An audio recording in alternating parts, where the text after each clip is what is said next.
कि कल सीजीपीएससी का रिजल्ट आया, जो व्यक्ति अधिकारी बने हैं उनका नाम है शैलेश। कौन कौन सी परेशानियां आपने देखी है इन तैयारियों के बीच में?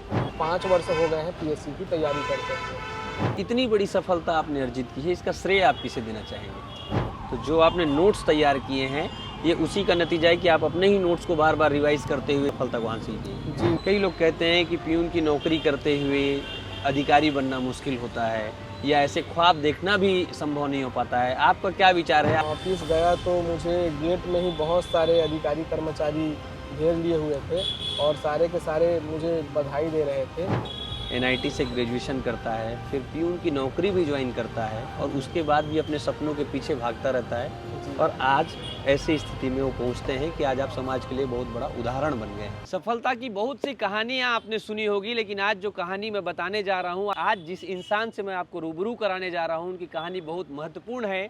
इसलिए महत्वपूर्ण है क्योंकि कल सीजीपीएससी का रिजल्ट आया और इसमें जिस व्यक्ति का रैंक आया है, जो व्यक्ति अधिकारी बने हैं, उनका नाम है शैलेश, जो हमारे साथ बैठे हुए हैं। और इनकी कहानी इसलिए इम्पॉर्टेंट है क्योंकि ये सीजीपीएससी के ऑफिस में ही प्यून का काम करते थे, और प्यून का काम करते करते इन्होंने तैयारी की है, और आज ये उसी छत्तीसगढ़ लोक सेवा आयोग को क्रैक करके उसी आयोग में अधिकारी का पद पाने जा रहे हैं। तो स्वागत है आपका शैलेश जी, बहुत बहुत स्वागत है, और आपको बहुत सारी बधाइयाँ। जी बिल्कुल, थैंक यू वेरी मच। कैसा लग रहा है आपको? बहुत बहुत खुशी हो रही है सर। सबसे पहले मैं ये जानूं कि आपकी तैयारी कैसी थी और आपने कैसे यहाँ तक पहुँचा। आप मुझे वो बेसिक बता दीजिए जिसके लिए मैं आपको यहाँ पर बिठा के रखा हूँ, कि आप आयोग में ही प्यून के काम करते थे और कैसे आप तैयारी करके आज यहाँ तक पहुँचे। जी, सबसे पहले तो मैं रायपुर ज़िले का यहीं बिरगांव नगर निगम का रहने वाला हूँ। इसके अलावा जो मेरा पैतृक गांव है वो ग्राम पंचायत बिटकुली बिल्हा है, जो जिला बिलासपुर में आता है। मैंने एनआईटी रायपुर से मैकेनिकल इंजीनियरिंग की पढ़ाई की है। 2019 में मैं पास आउट हुआ हूँ, तब से मैं लगातार पीएससी का तैयारी कर रहा हूँ। इस तरह से मुझे अभी लगभग 5 वर्ष हो गए हैं पीएससी की तैयारी करते हुए। इस दौरान मैं 2022 में प्यून के पद में एग्ज़ाम दिया था और मुझे 2024 में ज्वाइनिंग मिला। तो अभी वर्तमान में मैं छत्तीसगढ़ लोक सेवा आयोग में प्यून के पद पर कार्यरत हूँ। ये इतनी बड़ी सफलता आप हासिल कर लिए, प्यून के पद में रहते हुए कर लिए। आप देखते रहे होंगे, बच्चे आते हैं, इंटरव्यू देते हैं, अधिकारी बन के जाते हैं। जी, कैसा लगता था आपको? जी, बहुत ही अच्छा फील होता था, क्योंकि मैं देखता था कि लोग आते हैं, इंटरव्यू देने आते हैं। हालांकि उससे पहले 2 बार मैं और इंटरव्यू दे चुका था, लेकिन उसी ऑफिस में काम करने के दौरान मुझे ये अच्छा महसूस होता था कि मैं यहाँ पे अभी प्यून हूँ और मुझे फिर से इंटरव्यू देने का मौका मिला है, और मुझे बिल्कुल आशा हो गई थी कि ज़रूर इस बार कुछ अच्छा होगा। तो ये तैयारी आप जो थी वो 2019 से लगातार कर रहे थे। कौन कौन सी परेशानियां आपने देखी है इन तैयारियों के बीच में? जी, 2019 से मैंने लगातार इसमें तैयारी किया है। तो इस दौरान मैं 4 बार असफल रहा, परंतु मैं 3 बार मेंस लिखा और 2 बार इंटरव्यू में पहुंचा। हालांकि ये मेरा 5वां अटेम्प्ट था और तीसरा इंटरव्यू रहा, और इसमें मेरे को सफलता मिली। इतनी बड़ी सफलता आपने अर्जित की है, इसका श्रेय आप किसे देना चाहेंगे? जी, निश्चित रूप से मेरे जो माता-पिता हैं, मेरे परिवारजन हैं, मेरे गुरुजन हैं, इसके अलावा जो मेरे मार्गदर्शक हैं, उनकी महत्वपूर्ण भूमिका रही है। और सबसे ज़्यादा श्रेय मैं अपनी माता, जो श्रीमती कल्पना बांधे हैं, उनको देना चाहूँगा। इसके अलावा जो मेरे बड़े भैया हैं राजेंद्र बांधे जी, जो वर्तमान में सहायक पशु चिकित्सा क्षेत्र अधिकारी के पद पर कार्यरत हैं नवा रायपुर में ही। इसके अलावा मेरी जो छोटी बहन है पार्वती बांधे, वो लगातार मुझे सपोर्ट किए हैं। इसके अलावा मेरे जो दीदी जीजा जी हैं, वो भी मुझे लगातार सपोर्ट किए हैं। मेरे जीजा जी प्रकाश कुर्रे नाम है उनका। इसके अलावा मेरे लाइफ में एक और विशेष पर्सन हैं पूनम अजगल्ले जी, उनका भी मेरे लाइफ में बहुत ही ज़्यादा इम्पोर्टेंट रोल रहा है। इतने सारे लोगों का सपोर्ट रहा आपके साथ, और आज आप इस बेहतरीन सफलता को हासिल किए हैं। लेकिन इसके बीच में आप प्यून की नौकरी भी कर रहे थे। कैसे समय निकालते थे और कैसे तैयारी करते थे? जी, एक्चुअली मेरा प्रीलिम्स निकल चुका था इस एग्ज़ाम में, उसके बाद मेरा ज्वाइनिंग हुआ। तो उस दौरान मैंने छुट्टी लिया हुआ था ताकि मेरा मेंस का तैयारी हो सके। तो मुझे छुट्टी मिल गया था और मैंने मेंस का तैयारी किया। उसके बाद फिर मैं काम भी करता था। इसके अलावा सुबह टाइम निकाल के पढ़ाई कर लेता था रात में शाम को 7 बज जाते थे घर आते आते। तो फिर रात में मैं 8 से लगभग 12-1 बजे के बीच में पढ़ाई करता था। तो मेरा जो टारगेट था वो फुलफिल हो जाता था सर। कि कितने घंटे समय आप अगर घंटों के हिसाब से देखा जाए, क्योंकि इन तैयारियों में बोला जाता है कि 12 घंटे पढ़ना पड़ता है, 18 घंटे पढ़ना पड़ता है, तो कितने घंटे का टाइम आप तय करके चलते थे कि आज आपको निकालना है, और कैसे आप रूटीन सेट करते थे? सर एक्चुअल में मैं अभी तक से ऐसा घंटे में डिवाइड करके नहीं पढ़ा हूँ। मैं अपना एक गोल सेट कर लेता था कि मेरे को इतना कंटेंट मेरे को पढ़ना है, चाहे वो कितना भी समय ले ले। तो वो कंटेंट या उस गोल को मैं ख़त्म करके फिर अपना दूसरा काम करता था। तो और ऑन एन एवरेज अगर घंटे में बात करूँ तो स्टार्टिंग में 5-6 घंटे पढ़ाई सफिशिएंट है। और जैसे जैसे ही एग्ज़ाम नज़दीक आता है तो वो फिर सिर्फ सोना, खाना और पढ़ना रहता है। तो लगभग 16 घंटा, 14 घंटा तक की भी पढ़ाई होती है। कई लोग कहते हैं कि पियून की नौकरी करते हुए अधिकारी बनना मुश्किल होता है, या ऐसे ख्वाब देखना भी संभव नहीं हो पाता है। आपका क्या विचार है? आप कैसे ख्वाब देखे और इसको साकार कैसे कर लिए? जी, उनके लिए तो मैं खुद एग्ज़ाम्पल हूँ कि प्यून के पद से आज असिस्टेंट कमिश्नर स्टेट टैक्स का मुझे पोस्ट मिलने वाला है। तो अगर आप चाहें किसी चीज़ को पाने के लिए, हुँ। तो आप कुछ भी कार्य करते रहेंगे, फिर भी आप जो गोल डिसाइड किए हैं, उसके लिए समय ज़रूर निकल जाएगा। कैसे बदला आपका दिन? कल रिजल्ट आया, कल तक आप प्यून थे, आज आप अधिकारी हो गए हैं। जी। क्या-क्या बदलाव आए हैं? क्या-क्या बदलाव आप अपने आँख से देख पा रहे हैं? जी, कल तक सर ऐसा था कि मैं एक आम नागरिक था, परंतु जैसे ही रिज़ल्ट आया, तो मेरे क्षेत्र के पार्षद से लेकर के विधायक तक का कॉल मुझे आने लगा। अरे वाह! तो एक अलग ही मतलब अनुभव फ़ील हो रहा था। इसके अलावा ऐसे-ऐसे लोगों का मुझे कॉल आया कि जो कभी शायद मैं जिनसे बात भी नहीं कर पाया था या कभी मेरे से वो बात भी नहीं किए थे, ऐसे-ऐसे लोगों का मुझे कॉल आया। और बहुत ही ज़्यादा अच्छा लग रहा था कि समाज में मेरी एक ऐसा सम्मान मुझे मिल रहा है। तो निश्चित रूप से इसको मैं एक न एक दिन समाज को पुनः लौटाने का प्रयास करूँगा, एक बेहतर कार्य करके, एक बेहतर प्रशासक के रूप में। अचानक से वीआईपी वाली फीलिंग आने लग गई होगी। जी सर। ऑफ़िस का माहौल आप बता रहे थे कि कुछ हट के था जब आप गए थे। कैसा था ऑफ़िस का माहौल, और ऑफ़िस के जो आपके अधिकारी हैं, जी। उन्होंने आपको कैसे देखा? कैसे बधाइयाँ दी? जी सर, सबसे पहले तो मैं दूसरे दिन सर ऑफ़िस जाने का निर्णय लिया। हुँ। और मैं ऑफ़िस गया तो मुझे गेट में ही बहुत सारे अधिकारी कर्मचारी घेर लिए हुए थे और सारे के सारे मुझे बधाई दे रहे थे। तो बहुत ही अच्छा फ़ील हो रहा था और बहुत ही ज़्यादा मुझे मोटिवेट कर रहे थे। इसके अलावा जो मेरे सेक्शन के विधि अधिकारी हैं श्री अपूर्व श्रीवास्तव जी, उनका बहुत ही ज़्यादा सपोर्ट रहा है मेरी सफलता के पीछे। वो मुझे हमेशा सकारात्मक व्यू देते थे, हमेशा मार्गदर्शन किए कि शैलेंद्र तुम आगे बढ़ोगे, तुम मेहनत करो ऐसे करके। इसके अलावा जो हमारे अंडर सेक्रेटरी हैं श्री एच एल ध्रुव सर, तो उनके पास जब मैं मिठाई लेके गया, तो वो खुद बहुत सारा मिठाई लेके खड़े हुए थे। तो मुझे मेरे आँखों में आँसू आ गए थे, लेकिन मैं वहाँ पे रो नहीं पाया क्योंकि और भी बड़े-बड़े अधिकारी थे। तो ऐसा नज़ारा देख के मुझे ऐसा लग रहा था कि मैं एक सपना ही देख रहा हूँ।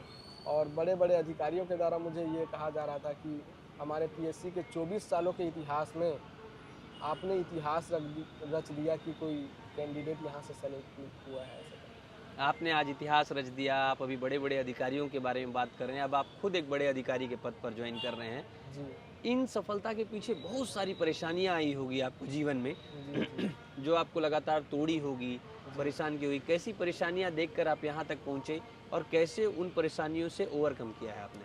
जी। सर जब भी मैं असफल होता था, तो कई लोगों के कुछ सुनने मिलते थे कि ऐसा हो गया, कुछ नहीं कर सकेगा ऐसे करके। तो ये सब चीज़ों को ध्यान नहीं देता था मैं। इसके अलावा जब भी मैं असफल हुआ, तो मैं अपने अंदर का खामी ढूँढता था कि मैं क्यों असफल हुआ। तो मैं अपने खामियों को ढूँढने में ज़्यादा टाइम दिया और वो खामी जो है एक-एक चीज़ को लिखा मैंने और लिख कर मैंने ये एनालिसिस किया कि इसको कैसे दूर किया जाए। तो उसको दूर करते हुए, उनको ओवरकम करते हुए मैंने आगे बढ़ा। इसके अलावा मेरे माता और मेरे पिता का बहुत ही ज़्यादा सपोर्ट रहा। तो दुनिया क्या कहती थी मुझे कोई मतलब नहीं था, अगर मेरे माता-पिता सपोर्ट कर रहे थे तो बस मैं एक गोल के पीछे आगे जा रहा था। क्या करते हैं माता-पिता? मेरे पापा जो हैं अभी कृषक हैं, वो कृषि करते हैं। इसके अलावा वो प्राइवेट प्रैक्टिशनर भी हैं, तो वो भी जनता का बहुत सेवा कर रहे हैं। और इसके अलावा मेरी माँ जो है गृहिणी है। एक कृषक के घर से आने वाला बच्चा एनआईटी से ग्रेजुएशन करता है, फिर पियून की नौकरी भी ज्वाइन करता है और उसके बाद भी अपने सपनों के पीछे भागता रहता है। जी और आज ऐसी स्थिति में वो पहुंचते हैं कि आज आप समाज के लिए बहुत बड़ा उदाहरण बन गए हैं, जी है सर। ना? तो इन सब चीज़ों को अब आप कैसे देखते हैं? आपकी आगे आने वाले समय के लिए कैसा प्लानिंग करते हैं? सर मैं तो यही चाहूँगा कि जो जिम्मेदारी मुझे मिलेगी, उस जिम्मेदारी को मैं ईमानदारी पूर्वक और सत्यनिष्ठा के साथ उसको निभाऊं। इसके अलावा मैं समाज में एक ऐसा प्रेरणा बनूं कि और भी जो पिछड़े तबके के बच्चे हैं वो मुझसे प्रेरित हों और वो भी इस बुलंदियों को छूने का प्रयास करें। तो अगर उनमें से कोई एक ये गोल को अचीव कर लेता है तो ये मेरा सबसे बड़ा अचीवमेंट होगा। हुँ। और ये आज मैंने अपने ऑफिस में भी देखा कि मेरे और जो प्यून कलीग्स थे वो लोग मेरे सफलताओं से प्रेरित होकर बोल रहे थे कि अब हमें भी ये जुनून हो गया कि हम भी अब पीएससी क्लियर कर सकते हैं। तो ये मुझे सबसे बड़ा ज़्यादा मेरी उपलब्धि लगी कि मैं अब समाज के साथ साथ मेरे जो साथ हैं उनको भी मैं प्रेरित कर रहा हूँ। ऐसे सैकड़ों हज़ारों लोग हैं जो कि कहीं-कहीं छोटी-छोटी जॉब करते हैं और सभी के मन में एक इच्छा है, एक तमन्ना है कि हम बड़े अधिकारी बनेंगे और वो नहीं कर पाते हैं क्योंकि उनको प्रेरणा नहीं मिल पाती, संसाधन नहीं मिल पाता, एक आइडिया नहीं मिल पाता कैसे करना है। तो मैं चाहूँगा कि आप उन सभी लोगों को एक प्रॉपर रोड मैप बता दीजिए, जी भले शॉर्ट में ही बता दीजिए कि कैसे आप सोचते हैं, कैसे तैयारी करते हैं, कहाँ-कहाँ से समय निकालते हैं और जी। कैसे पढ़ने के लिए आपका माइंडसेट तैयार करते हैं, वो सारी चीज़ें आप बता दीजिए। सबसे पहले तो जैसे ही आप सीजीपीएससी का तैयारी करने आए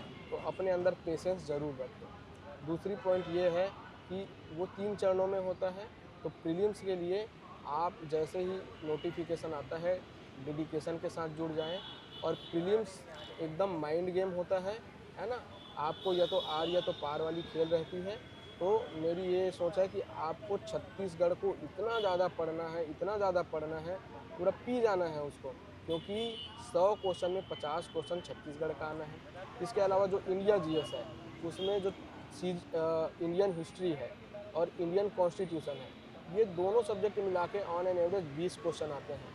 तो ये 70 क्वेश्चन हो गए। इसके अलावा करंट अफेयर्स, इससे 10 क्वेश्चन आ जाते हैं लगभग। लगभग। हुँ। तो ये 80 क्वेश्चन है।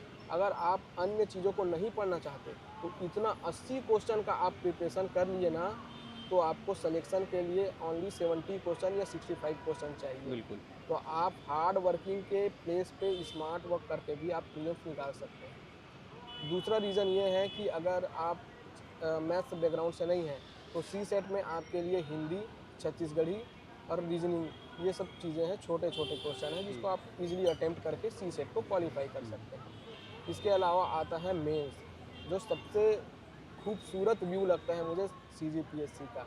मेंस एक ऐसा गहरा समुंदर है जिसका सिलेबस अथाह है, परंतु जो दिया है कम से कम उतना को पढ़ लिया जाए और एक एक टॉपिक के पीछे आप यदि 10-10 शब्द भी याद करके रखे हैं तो आप उससे रिलेटेड कुछ ना कुछ लिख सकते हैं। तो मैं सबसे पहले यही बोलूँगा कि जो मेंस का सिलेबस है उसके हर एक पॉइंट का नोट्स आपके पास होना चाहिए, जो मेरे पास है। ऐसा कोई पॉइंट नहीं है जिसका नोट्स मेरे पास ना हो। और मैंने नोट्स इतना बनाया है कि मुझे कोई बेसिक बुक पढ़ने की आवश्यकता नहीं पड़ी। मैंने नोट्स को ही फॉलो किया है पूरा। तो जो आपने नोट्स तैयार किए हैं, ये उसी का नतीजा है कि आप अपने ही नोट्स को बार-बार रिवाइज़ करते हुए इस सफलता को हासिल किए हैं। जी, बिल्कुल। जो नोट्स है हमारे जो पटेल ट्यूटोरियल के जो डायरेक्टर सर हैं डीसी पटेल सर, जी। वो बोलते हैं रिवीज़न नहीं बेटा, रिमाइंड करना चाहिए। तो मैं उसको अपनाया। एक बार पढ़ने के बाद मैं उसको रिमाइंड करता था। इससे मुझे ये पता चल जाती थी मैंने कितना परसेंट मुझे याद है और कितना परसेंट नहीं है। तो जब मैं रिमाइंड करने के दौरान मुझे पता चला कि इतना परसेंट मेरे से छूट रहा है, उसको मैं फिर से देखता था। फिर से मैं रिमाइंड करता था, तो रिमाइंड मैं 100% करता था, फिर से शुरू से लेकर के। फिर मेरा इंक्रीज़ हो जाता था एफिशिएंसी, फिर कुछ परसेंट छूट जाता था। फिर मैं उसको पढ़ता था पूरा, फिर मैं रिमाइंड करता था। तो ऐसे कर के इतना बार रिमाइंड किया हूँ कि अब वो दिमाग में पूरा है। बहुत सारे लोगों का सवाल होता है कि देर रात पढ़ना चाहिए या सुबह 4 बजे से उठ के पढ़ना चाहिए। आपकी कैसी स्ट्रैटेजी रही है पढ़ाई को लेकर? जी, इसमें सबकी अपनी-अपनी अलग-अलग स्ट्रेटजी होती है। कोई सुबह 3 बजे 4 बजे उठ कर के पढ़ता है, कोई रात को 2-3 बजे तक पढ़ाई करता है। तो स्कूल लाइफ में मेरा तो सुबह 4 बज के मैं पढ़ता था। पापा मेरे उठाते थे, मैं सुबह 4 बजे उठ करके पढ़ता था। लेकिन जो मेरा पीएससी वाला जर्नी है, इसमें मैं लेट नाइट पढ़ा हूँ। मैं 7 बजे से पढ़ाई चालू करता था, तो लगभग मेरा 12 तो बज जाता था। इस बीच में खाने-पीने का और नहाने का ये सब रहता था। बाकी मेरा ये रूटीन रहता था सर। किसान के बैकग्राउंड से है आपका परिवार और ऐसे में संसाधन को लेके बहुत सारी समस्या होती है, जी, आर्थिक परिस्थितियों को लेकर समस्या होती है। जी। तो पीएससी में कैसा आप इन सारी चीज़ों से कैसे निपटे और कैसे करके तैयारी को आगे बढ़ाएँ? जी, एक्चुअली में मुझे अभी तक तो ऐसे आर्थिक समस्या नहीं आई है, परंतु जैसे-जैसे उम्र बढ़ते चले जाता है, तो अपने आप में लगते जाता है कि कब तक मैं ऐसे ही रहूँ। तो इस दौरान मेरे पास रोज़गार का अभाव था, तो जब मुझे एक शासकीय जॉब मिला, भले ही वो प्यून क्यों ना हो, हुँ। मैंने उसे अपनाया ताकि मैं अपनी आर्थिक सुरक्षा को देखूँ, मैं फाइनेंशियली इंडिपेंडेंट हो जाऊँ और अपने फैमिली को भी सपोर्ट कर सकूँ। तो इस दौरान मेरा जो है सेल्फ स्टडी चलता रहा, तो मुझे ज़्यादा आर्थिक समस्या का सामना नहीं करना प्यून से लेकर अधिकारी तक का सफ़र आपने तय किया है, तो इन सब चीज़ों को लेकर अगर आप आने वाली पीढ़ी से कुछ कहना चाहते हैं या हमारे दर्शकों से कुछ कहना चाहते हैं, तो प्लीज़ कहिए? पड़ा। जी, मैं बिल्कुल अपने भावी पीढ़ी से ये कहना चाहूँगा कि इस फ़ील्ड में आपका वेलकम है और एकदम अनुशासित और धैर्य होकर के आप बिल्कुल पढ़ाई करें और हार्ड वर्क के साथ-साथ स्मार्ट वर्क भी करें, डेडिकेट होकर पढ़ाई करें, अपने अचीवमेंट, अपने गोल को पाने के लिए तन-मन से तैयारी में लगे रहें।